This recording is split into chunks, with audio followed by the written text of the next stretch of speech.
So let's start. I don't want to lose any more time. So as you know, I'm Emanuele Meazzo. I'm a senior data management consultant. I have a blog that's called tsql.tech. You can find all my articles and already the slides for this presentation and all the materials and Power BI reports already there. So you can go there and follow along this presentation. You can write me by email. You can reach me on LinkedIn. And of course, I have a GitHub repository where you can find all of this material and much more, including SQL scripts, PowerShell files, Power BI reports, whatever you need. Everything is there for you to actually take and use for yourself. So this is the agenda. We'll firstly have a look at Power BI overall to just make you understand what it is.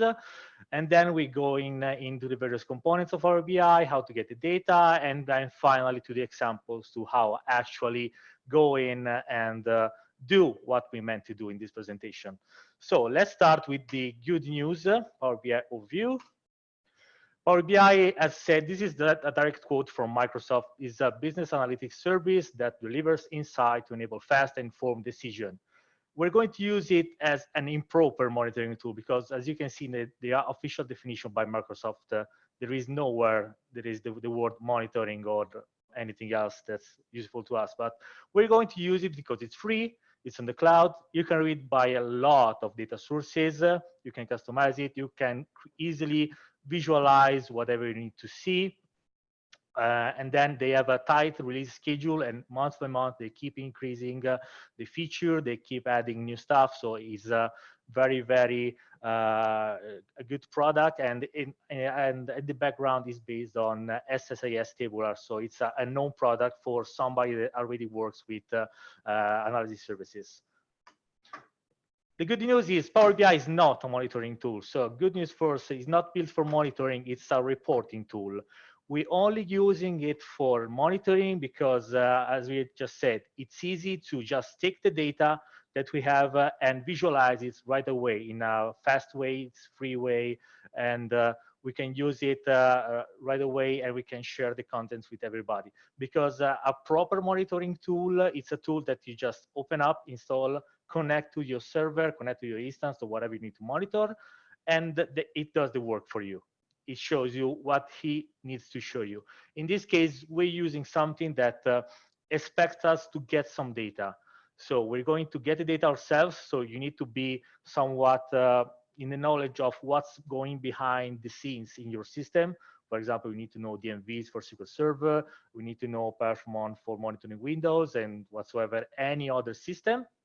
So the only limitation is actually your knowledge of getting the actual data to analyze.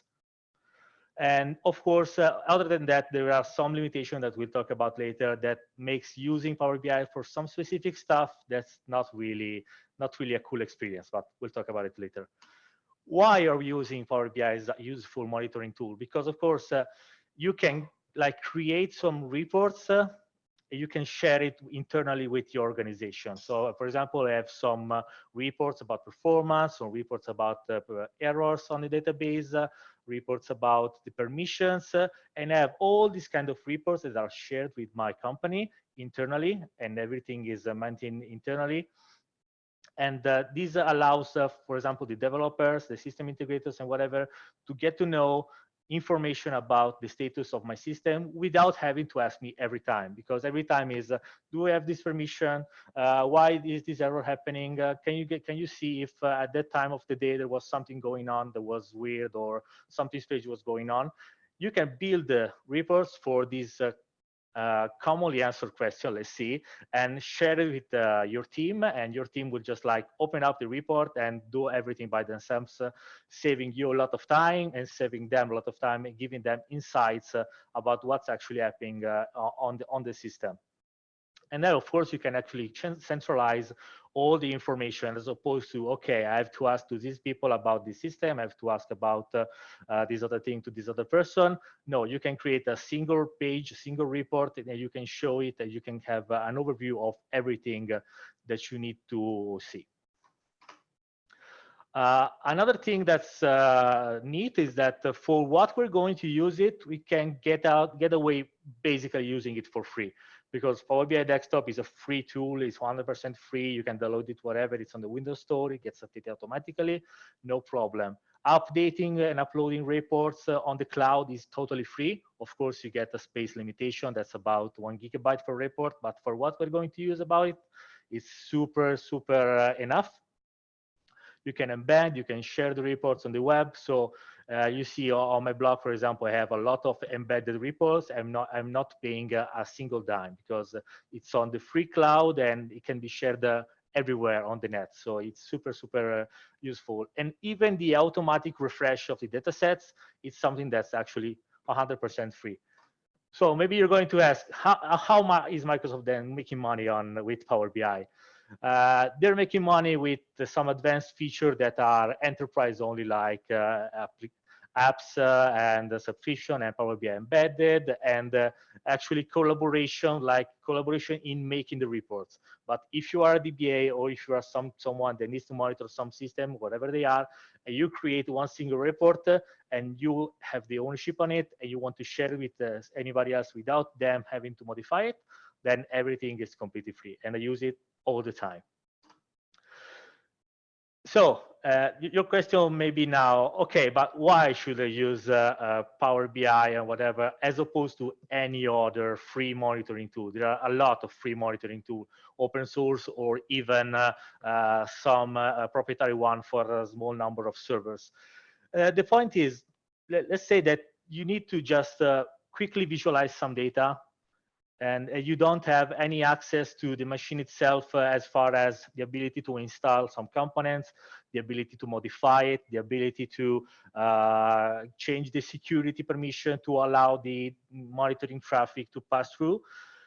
Then if you have this kind of requirements and you can just get the data that you need, so you're good with DMVs, you're good with getting the logs of your server, you're good with like calling REST APIs to download some JSON files that contains diagnostic information, you can take this data and you can create a report like in 5 minutes without having to install anything, without having to break security security compliance and whatever you need to do. For example, I had a case some years ago where I couldn't install anything on a system. I couldn't even log into the SQL Server machine, so you cannot use any other free tools of monitoring. You can just query, export the queries that you have, put it inside Power BI, and you create some beautiful graphs so you can actually visualize the data.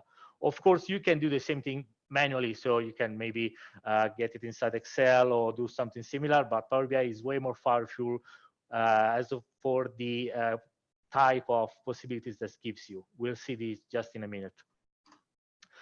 Another thing that's pretty useful and that you will use it a lot now is the Power BI templates. So for example, me or somebody else in the community can just create a report for you, everything completed, everything is ready to go. It can create a Power BI template. And you can just open up the template will ask you, what do you want to connect? And automatically it will connect to what you want to monitor and put down the data. You don't have to do anything. So it's not just a matter of, it's easy to create Power BI reports, but it's easy to like have someone else do them for you, and you just open it up and you just use it. And we have a pretty famous one that we'll show you in just a minute. Okay, so let's go on the Power BI components. A little bit of glossary. So we talk about report. Of course, the report is actually Power BI file. Inside the report, you can find many pages called, of course, report page. Inside the page, you can find visuals. Visuals are like every graphical element is a visual. So a graph is a visual, a table is a visual, a card is a visual, anything is a visual. So anything that's inside the report page is a visual. A workspace is like a folder where on the cloud where your reports are stored. So you have one workspace, and inside the workspace you have a lot of reports. The dashboard is like it's inside the workspace still. You can have more than one dashboard, but the dashboard is a container which you can take each visual from different reports inside the same workspace, and put it there. So for example, you can take the most useful counters in each report that you have ever made, and you can put it inside a single.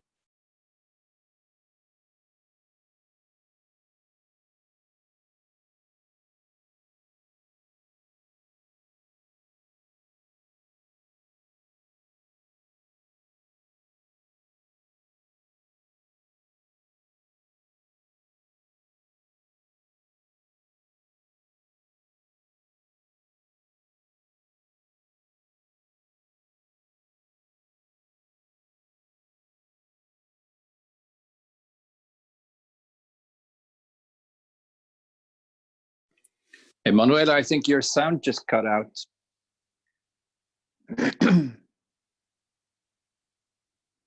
So I can't really hear what you're saying.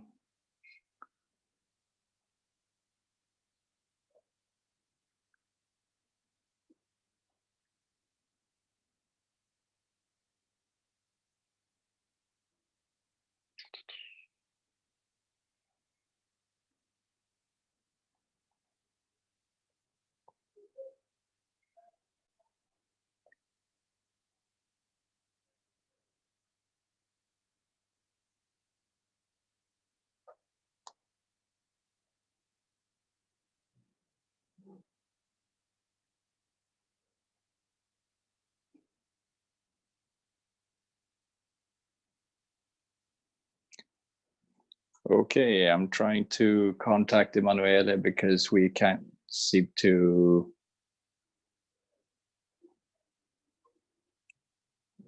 We don't seem to have any audio from him right now.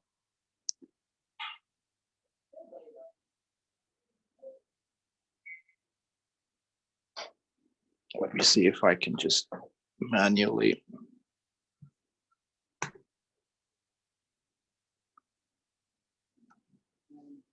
So if you can hear me, Emanuele, I don't get any sound from you. Okay. Okay. Oh, you're back. Cool. So okay. I think we lost you just about where you started the blue slide. Okay. Cool. My bad. Oh, no worries. I have issues with this microphone, it seems. Okay, so yeah, that happens. Just coming back quickly. Okay, data sources are basically anything that you get data from. So databases, file, online services, PDF files, web pages, whatever. Power BI has a lot of connectors, and you can get basically anything. Power BI Desktop is the actually Windows application to build the reports. So you can you open up Power BI Desktop, you connect to the data source, and you start creating your report. Whenever you connect to a data source through Power BI Desktop, you create an SSIS tabular model. So there is a tabular model inside of Power BI when the data comes from the data sources and it's put inside the data model. And then, of course, when you go into the report and in each visual, the visual takes the data from the data set. So it doesn't get directly through the data sources, but it comes from the model, because you have to actually model the data, and we'll see how to actually model and do some kind of ETL while modeling the data while importing it. We already talked about dashboards, so you can take visuals from your report and put it in a dashboard for an overall view of everything you need. And then we need to talk about, unfortunately, about the Power BI languages that you may or may not need to know. So Power BI uses basically two languages. One is M, that's Power Query Formal Language. You may already know this if you come from some kind of Excel background. It's kind of an ETL language because you can see you can define the data source and then you can define some transformation on it. And the end of transformation, this gets imported into a table in the Power BI model. So it's not super difficult, but it's super useful to actually get the data in the form that you need to analyze it. But don't worry, because 99% of the time there is a fantastic view inside Power BI, so you can just click around and say add column, remove column, filter this in this way, move this around, I want to extract this data, I want to parse it. So most of the time you don't need to actually do any kind of M scripting, because everything is already pre-made for you in the GUI. And actually, the actual M editor is hidden inside a submenu, so it's not expected from you to actually write some M code. The next one is the DAX code. This is the language used by SSIS Tabular. So BI guys will surely know it.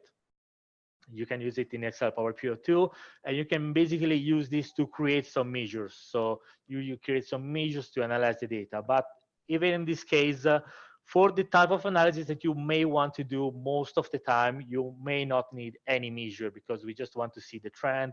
We just want to see, okay, this number is big, this number is low, this number is growing, this number is too small, I don't have any records in this case. So DAX, you can do some advanced stuff. It's not required. Most of the time, you already find some pre-made DAX, and there is even some automatic DAX writing templates on Power BI. So don't need to worry about this too much. A little bit more than that, but not too much.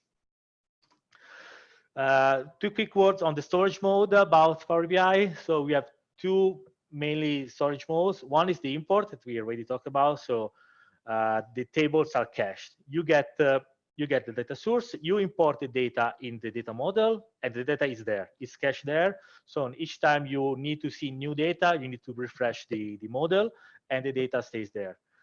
The other way is the direct query. You still have a model, so everything still passes through a model, but you fetch the data directly to the data source. In this way, you get some kind of query folding like you used to do with any other ORMs around. And you need to use that query only if you absolutely need to get live data from your database, because of course you need to pass through different systems. There is query folding, of course, is not as good as writing your own queries. And then there is all the questions about if the report is published online, that you need a gateway to get to your on-premise data, if your data is on-premise, and all this kind of stuff that it's too complicated to talk about right now, but you can ask me anyway what you want. The only limitation is the dataset refresh can be scheduled, but there is a hard limit of 8 scheduled refreshes per day. So you can schedule it inside the Power BI cloud. You can say, okay, I want it to refresh every day at this time, this time, this time, this time, and that's limited to 8 times a day. If you want to refresh it manually, no problem. Just go in and click refresh, and you can actually refresh anytime you want. But automatically, it's limited to 8. Let's talk a little bit about the actual limitations of Power BI as a monitoring tool, as we just mentioned it at the beginning. Two things: relationship, because the relationship in Power BI a little bit different than the relationship in, for example, SQL Server, so relational database, because the relationship here works best only when there is like a cardinality of one-to-many or one-to-one, and the relation is unidirectional.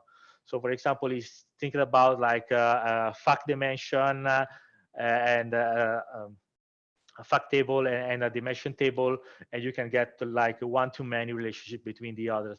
Because if you start to introduce some kind of relationship like in SQL Server, so you want bidirectional relationship, or even worse, you want to have multiple relationship, that's not possible. So you can have only one relationship between one table and another, and that relationship must be with a single field. So you cannot have, for example, a two-field relationship. So you cannot say, join this table with this other one on these two fields. It's like only one.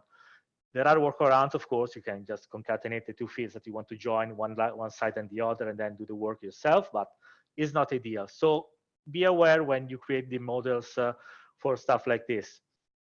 And then, of course, there is the second thing, that's the engine itself, because it's analysis services tabular is a columnar database. It's not properly a relational database. It works best by aggregations. It works best by working with columns.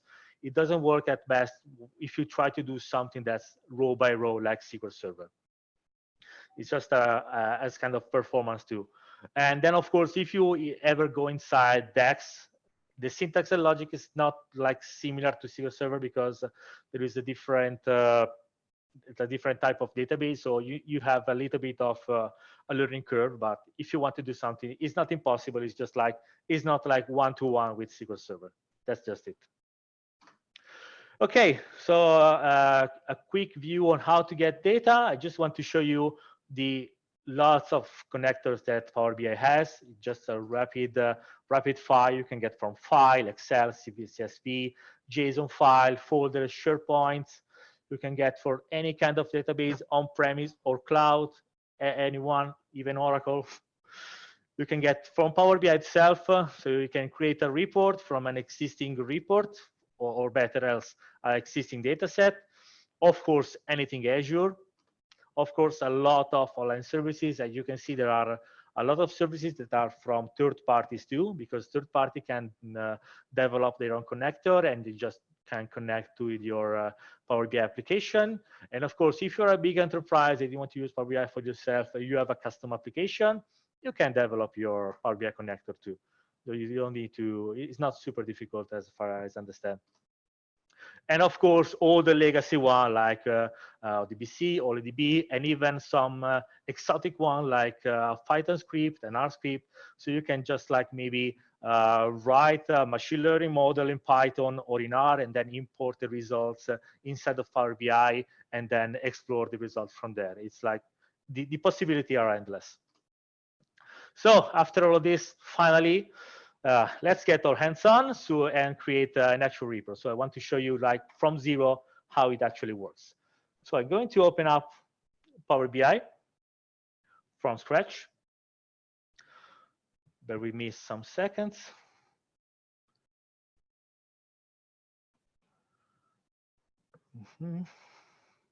Okay, this is Power BI.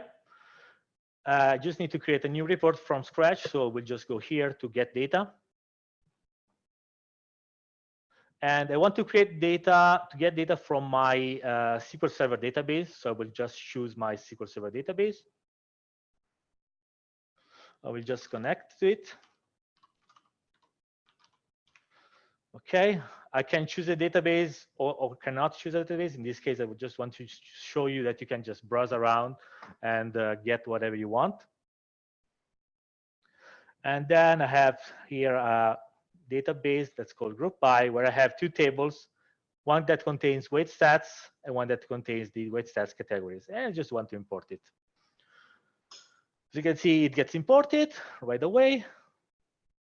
It connects to the SQL Server. It creates a model in the background that I will show you right away. So it's connected. You can see here that I have the actual tables.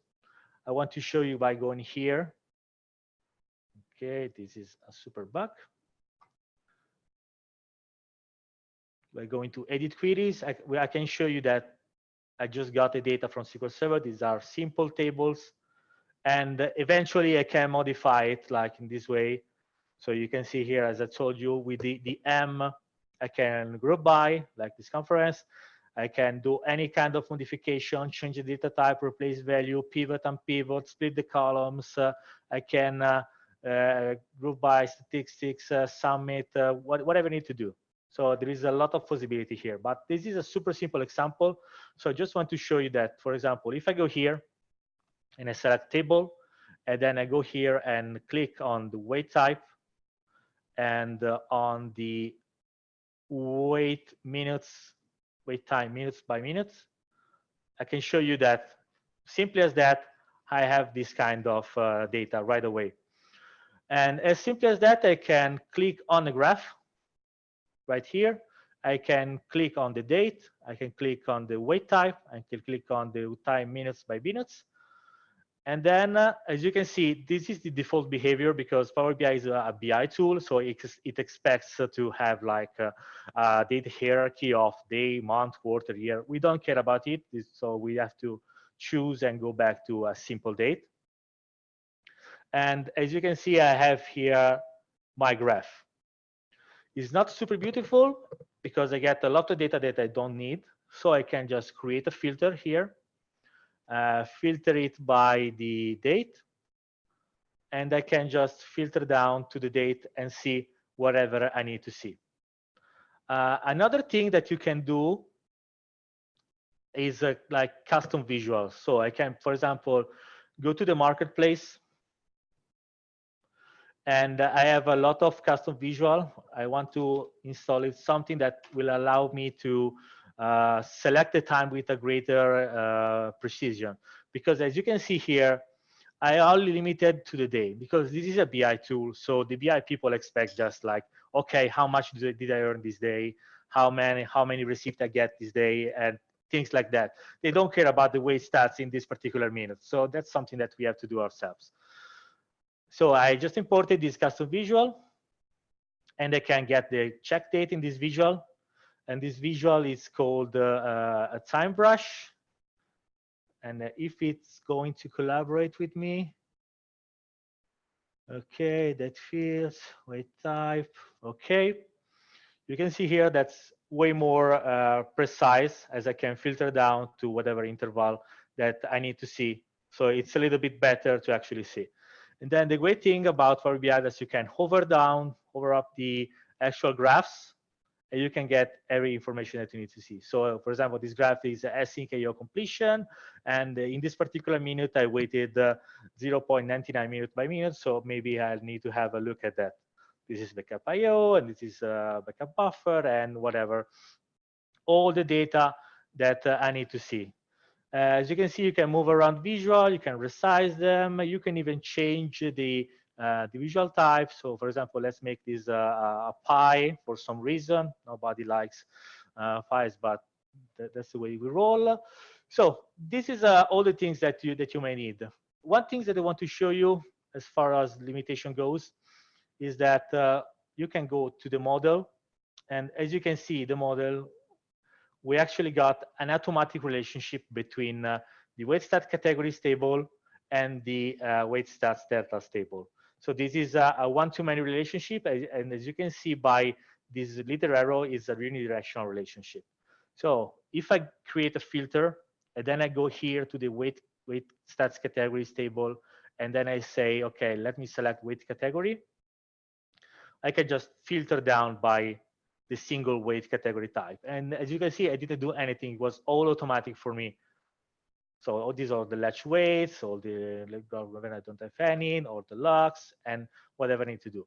As you can see, we have a blank one because that's another Power BI limitation, because whenever we don't have the data in a table to match with the other one, a blank row gets created automatically. So in this case, I don't have a match between the weight type here and the weight type here, so a blank row gets created. But just like that's like the way it rolls. You have to keep in mind. And I don't see anything on my screens. Okay. Okay. Now that I've shown you that, I don't see you anymore. Do you hear me? Yeah, we hear you. Okay. I lost the Zoom window for some reason. Okay. I can see your PowerPoint and you're switching apps. And I can hear you fine. Okay. I'll just go blindly. Okay. You're doing great. Okay. Thank you. Okay. So now we're just in a quick report. We'll just show you the best one later. Little bit of disclaimer. This is a GroupBy. We like SQL Server. SQL Server is great.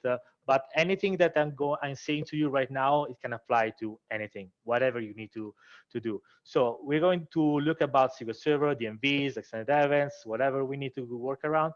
But you can apply these to anything, basically anything. Just keep this in mind. So first one off, from this simple report that we just made in like 2 minutes to just now, you can create something like this. That's the first responders kit Power BI report. Many of you will maybe already know the first responders kit. That's a project started by Brent Ozar. We started GroupBy too, so we owe him a lot of things. And in all the various components of the first responders kit, you had these Power BI reports that actually read the data from the tables saved by the first responders kit procedures, and it created a lot of useful information. Unfortunately, technically, right now it's deprecated because there was some issue with collaboration inside of GitHub with something that's basically a binary file. So we couldn't collaborate properly, so he decided to just deprecate it. But since I love this and I made a lot of changes to it, I'm just continuing to work on it on my own repository, the one that I linked at the beginning of the presentation. So you can just open it up, and it will continue to work indefinitely, at least until some major breaking changes happen on the first responders kit, which I hope it will be never. So you can just use it right away. And let me show you right now what it's about. Okay, first responders kit. Here it is. It's beautiful. So it's basically an evolution of what we started to do. If you continue to import data and model and do some stuff with what we were actually doing 5 minutes ago, you will get to something like this. So this is basically the same view as before, with all the weights that are categorized by type. We have a different kind of graphic. That's a columnar graphic with a row that's by the batch request per second. So you get a lot of data. You have a table here which groups the weight types in the period that you've selected. And here we have a lot of information about Blitz First. Blitz First is a procedure that you can, it tells you the health of your server at the moment. So your instance, you run this procedure, you can schedule it to run like every 15 minutes, every 5 minutes, whatever you need to do. And you just run it and it says to you, okay, nothing is going on, or we tell you, okay, this is going on. You have a lot of weights, the BCC check is running, or there is some problem with the CPU utilization is high. All this data, and it will save the DMV data to in some tables, and then we're actually using this data just to build this kind of graph, as you can see. What I want to show you is like, this is the first graph, and we have a lot of pages. For example, we did the same thing with the file speeds.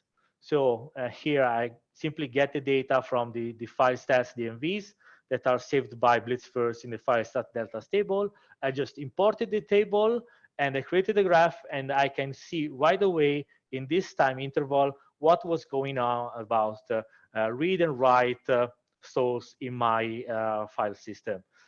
We have a simple page, similar page about file sizes, database sizes, and database growth. What's going on?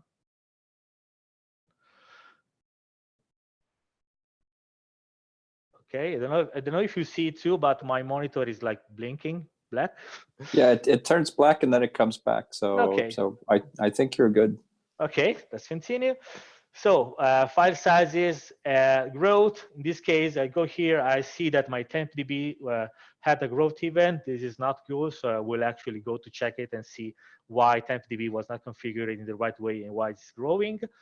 And then I have, this is super neat because this is my pride. I actually mirrored the performance counter from the DMVs back to these Power BI reports.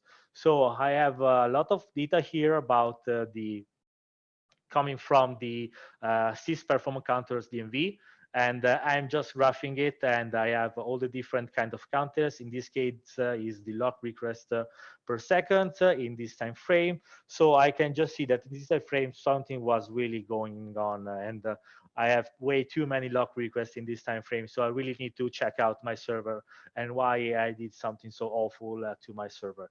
But you can see whatever you need to see. If I uncheck the filter, it gets messy because you have all these counters together. But if I do something like this, so target memory, total wait time, you can see they have some spikes. So it's like having the Perfmon, but inside the Power BI. So you don't have to actually launch Perfmon on the server. You don't have to have the rights to access the server via RDP. You don't need to go in and do something fancy and stay in front of the monitor as things go on. You can run the SP Blitz, it gets the data, and the next day you come back and say, okay, what happened? And that's what happened, that you take action on it. Something a little bit more advanced that uses measures are these two pages, weight sets anomalies and performance anomalies. What I did was basically I created a measure that says, okay, rank me or the weight stats and the performance stats in the same way about the one that has the most difference as far as the average goes. So if the average is some kind of value and then I have an abnormal spike in the value of the counter, show it first and then show me the other one. So as I see here, for some reason, OLEDB was a weight stats that was abnormal depending on as far as the average is related. So I have it first. Then for some reason, the same time 6 consumer spiked, and the same time 6 packets spiked. Of course, it has to be expected and whatsoever. So I know that at this time something did go on my server. So I maybe go back and check out what was going on. The same thing happened with the performance anomalies. So basically the same thing. Just want to show you quickly how this works as far as the queries, how the data is gotten, etc. So as you can see, I just connected to my database, and it's super easy because I'm not doing any fancy stuff. I'm just connecting to the database and I'm just getting this table. As you can see, I just got these tables. This is the Blitz first file states deltas, Blitz first weight stats deltas. All these tables are tables and views that are created automatically by Blitz first. So as you can see, it's pretty much the same stuff. So this is the check date table. This is a little bit more complex. I will show you how it works. Because in Power BI, you can create your custom statement. So in this case, I didn't want all my check dates, but I just want to calculate directly check date and the check date hours starting from the check date itself. I could have done it in inside of Power BI itself, but it was done in this way because the more you do from the SQL Server side, so the more it runs in the database, the better. Because of course, especially these kind of calculation that are row by row, if they come directly from SQL Server, that SQL Server is super good at doing this kind of stuff, the better. Of course, if the query is too difficult, you can just go here to the guy and say, okay, I just want to add a column and I just want the time and I want maybe the time only, or I just want the hour or start of the hour, whatever. It's like super easy. As you see, I created this same stuff basically in 1 second. So nothing too complicated. So here we just got the data, and the most difficult stuff that we did was making it into graphs. What I want to see, you need to have a clear vision of what do you want to see. I want to see this. I want to see the weight stats by time. I want to see in the same graph the batch requests per second. I want them to be separated by the category, and that's okay. I want to see it. You can create it right away. So this was the first responders kit, one of the most beautiful reports ever done. Okay, next one. This is a neat one because, as I told you, you can get data from anywhere you want. So in this case, data comes from extended events. And how does it come from extended events? I will show you. These reports basically takes the data from an extended events that catches the errors. So it just catches the event error, and it saves it on an event file. And what I do is the following. Here you can see the report. Okay. If I go inside of edit queries, you can see that I have a single table here, but where did this table come from? These tables come from a pretty complicated query that I have inside here. So this query, I basically use the file targeted file function to get a file from the extended events, and then I use the XML query to actually get the data out. So what's powerful is that you can basically do any kind of arbitrary complex operation inside of the SQL statement. You can call a procedure, you can calculate whatever, and then Power BI just fetches it. You may be worried that this is a little bit of a small window, but it's not absolutely limited in any way. And what we did here was, why it's not responding?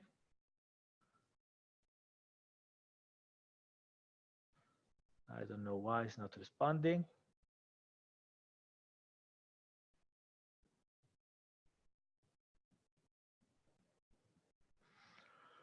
Okay, this is not good.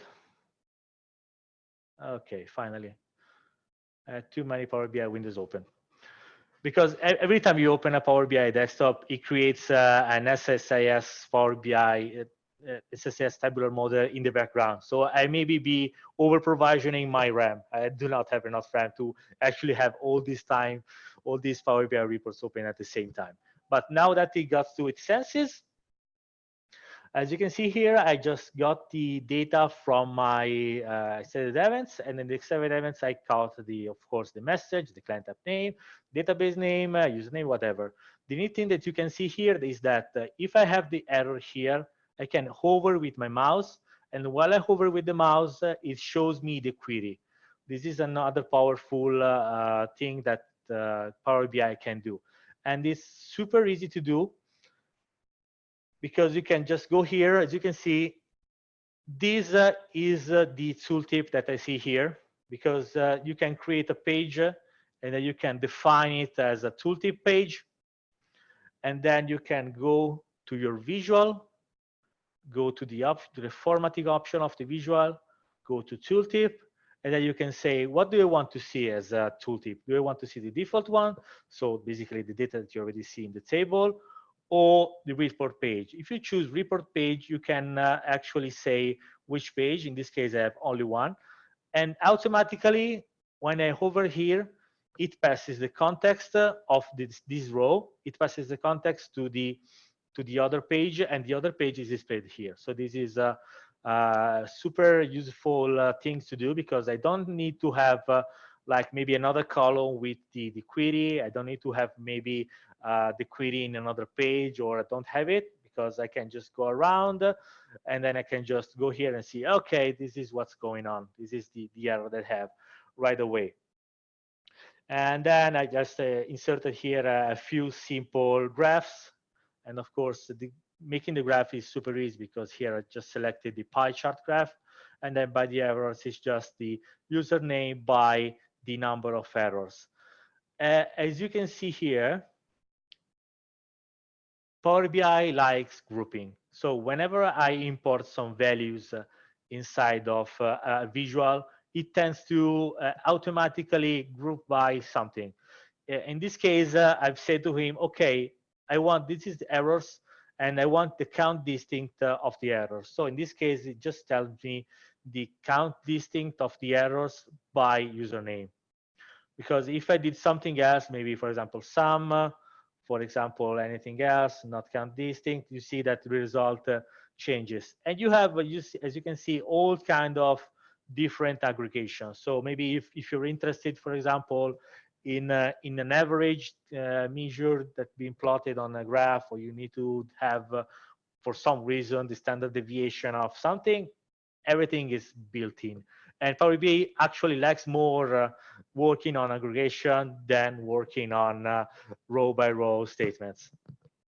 So this is not super fancy as far as data goes, because I just created some fake errors around.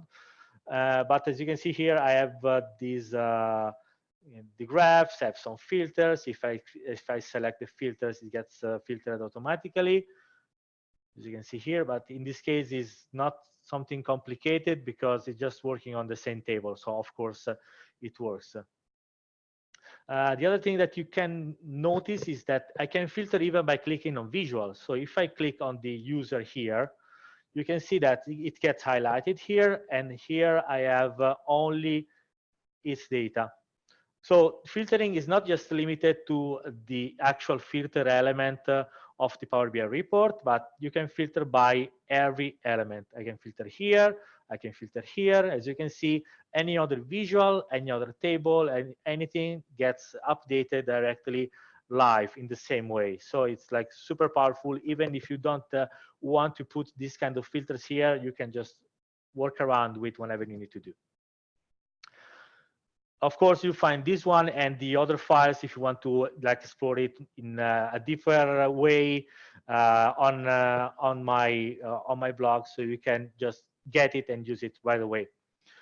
So this is the next one, little bit more complicated because I created a job information dashboard. Of course, dashboard is not the right word because in Power BI dashboard it's another type of object, but I like the word dashboard, so I just use it and that's it.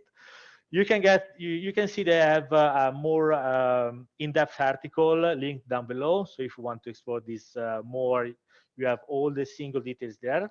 But I just want to show you how it works. Unfortunately, I didn't even open it. Fantastic. Job information. Here it is. Okay. So this is a little bit more complicated than the other ones because, as you can see, I have all the information that I may need to have on the job. So here I have all my jobs, and of all the jobs, I have the status, the frequency, the scheduling, if it succeeded, if it was canceled, it was failed, the owner, the duration, the longest duration. I have all kinds of information, even too much information here. And as before, I can just filter down the single jobs as I need. In this case, the blitz first that we just saw in the first report, and I can see the average duration. I can see that for some reason it didn't run in this period, and then it ran again here, and it took longer than usual. And then here, I have all the steps. As you can see, I can drill down here and say, okay, what was going on in each day? And you can see at this time it took 6 minutes, and then at this time 15, and whatsoever. What I want to show you in this particular one report is the complexity of the queries that can actually go inside Power BI. So for example, if I go here in the job history, which is the most complex table that I have in this model, I can just go in and I can show you that it's actually a single store procedure because I've created a store procedure that you can install on your server, and then on your server you can create it with a single parameter, and it can get you whatever data you need to have.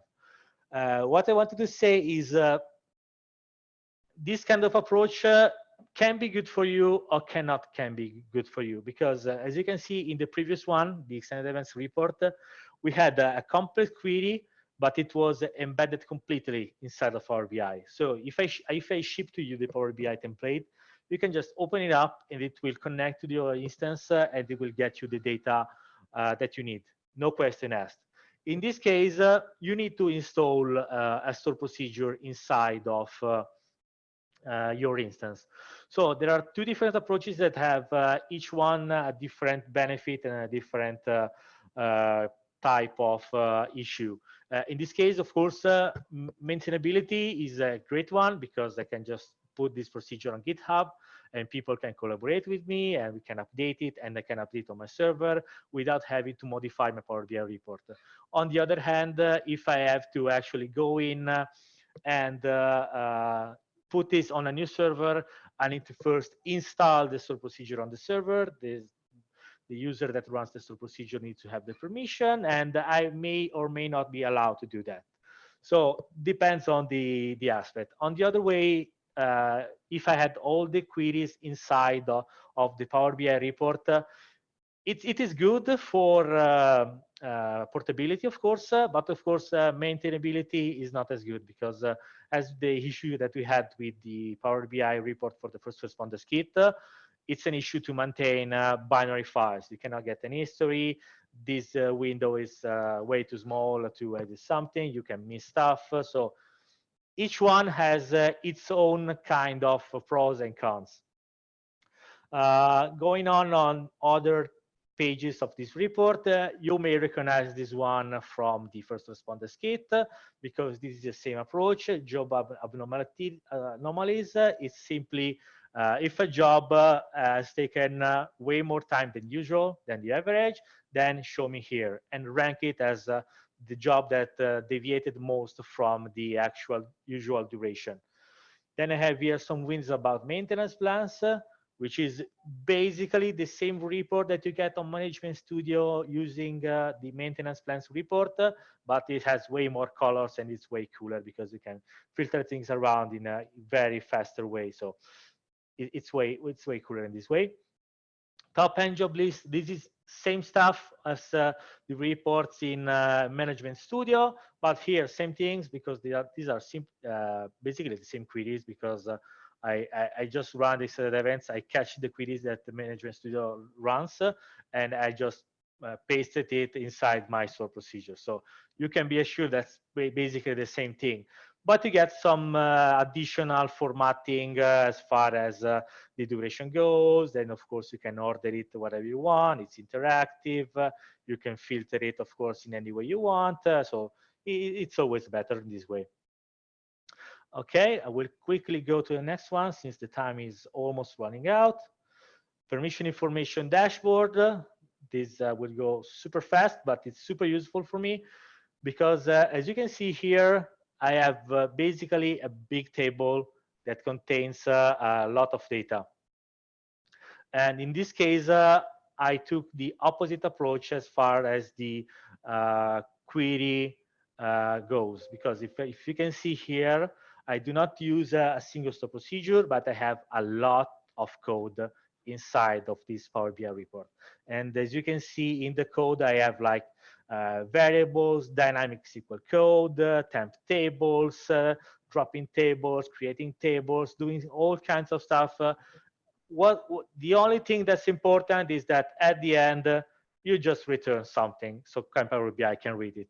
So you can just return something, and you can even drop the table so you can be sure that maybe if you run this multiple times, it doesn't get stuck on having the same tables already in the TempDB. So it's the opposite approach, because in this way, I just want to connect to a single server, and I just want to say, okay, what are the permissions that are active in this server? Let me close this down. This is stuck again. Fantastic. Okay. The permission thing is something that I've done in T-SQL scripts because, you know, a lot of clients ask for it for auditing purposes. Yes. And things. I never knew there was actually a Power BI report that I could just hand to them. This is pretty amazing stuff. Yeah, now there is, because I had basically the same issues, but more with the developers, because we had a very strict permission policy, even down to the single column. So every time a developer created a new store procedure, he created a new table, every user, and there were a lot of users, they didn't even know what kind of permission that they had. So here I can select the single element. I can select the single user. For example, I want to see the permission that user one has, and I can see that he has only permission on the test database. It can connect. It can show plans on the database, and it can select from the tables called temperatures. Then I can see the user two, or I can see even the single permission. So I want to see who can impersonate something else. Okay, that's this guy. That's the DC admin guy. So I want to see who has access specifically only to the customer ID column. Okay, that's this guy. That's the weird user. He's really, really weird. And he has access on the customer ID column, on the customer and customer details table. Then, of course, you can do whatever. Only your imagination is the limit, because you can exclude, you can include system object. Of course, I don't want all the system object here, so I have a lot less columns. I can see a lot of less of types of tables and whatsoever. So this is ready to go. You can just put it in your credentials for connecting to the instance, and you can see pretty much whatever you need to see. It's super useful for me, and super useful to the developers too, because they just can go in and see, okay, what do they have? What do they miss? Okay, that's going on. Okay, and it will ask you, okay, add me this permission, and open up a formal request to actually add the right permission if they actually didn't have it. So I love this report. Okay, last one, because I didn't think if we were actually having to make it in time, but it's super neat one, because you can even have a streaming data set. So in this case, I will show you an example of something that came directly from some APIs. So you can see Power BI gets data from basically anywhere. A streaming data set is another thing that you can get from. And let me get directly to Power BI. I will open up my website. Okay, this is the Power BI portal. I can just go to my workspace and I can click create new streaming data set. I can just click here on API because I don't have an Azure Stream or a PubNub account. You just give it a name, and then here you can just define the columns. For example, column 1 is a text, column 2, I can choose it to be a number, the date, I can choose it to be a date time. And as you can see, it created a JSON type that he's expecting as a request. So if I click to create, this will create the actual code. It gives you an endpoint, and it gives you example too for using it in CRL or PowerShell. I want to show you that I already have a Power BI dataset, streaming dataset called GroupBy demo. I have it right here, and in this example, I have like 4 columns. One is machine name, timestamp, free memory bytes, and total processor time, because I want to connect to my machine and I want to stream to Power BI the actual status of my machine. Of course, in this state is very simple and very dumb, but I just want to show you the actual concept. So if I build a report based on this particular streaming data set, I can go here, I can create a table, and I can put in like my machine name, the timestamp, free memory, and total processor time. So it's like empty because I don't have basically anything here. I can save this report by streaming to. I can save it, and as far as I remember, I have already a streaming demo dataset that's empty too, because I don't have anything. So I have some simple code here in PowerShell that simply gets the data from my machine. So it gets the machine name, the timestamp, free memory bytes, and total processor time, and puts it in a payload that I will just convert it to JSON to stream to my actual endpoint through a post request via API. Don't worry about these counter names because my Windows installation it's in Italian. Yours, of course, will be in English. And on my website, I already loaded the actual English counter names because Windows doesn't play very good with locales, especially the Italian ones. So if I run this, as you can see, I'm just iterating it for something and sending data around. I see nothing here until I click refresh.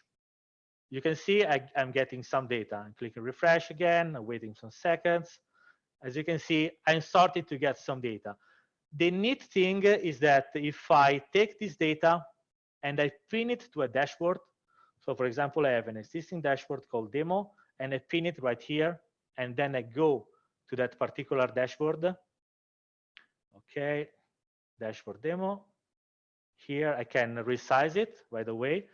If you wait a few seconds, you will see this data gets automatically updated live. You can see the data gets updated live because with streaming dataset, if you take your visual inside of a dashboard, it gets refreshed live. So basically, you can have a dashboard with some live streaming data right beside you, and you can create a report that's streaming live data. So like streaming reports, we're living in the future, guys. So it's like super neat. And of course, you can do basically the same thing with all the other components. If I want to stream this table, I can do the same things too. I can pin it to the dashboard. I can go to the dashboard. The table is here. I can resize the table. I want to be this big. And if I wait a few seconds, here you see that the data is coming in. You can see that my PC is working hard and it's getting data to the streaming data set. So the only limitation is how can you get your data? So that's it. So now you have all the tools that you may need to want to actually create some reports.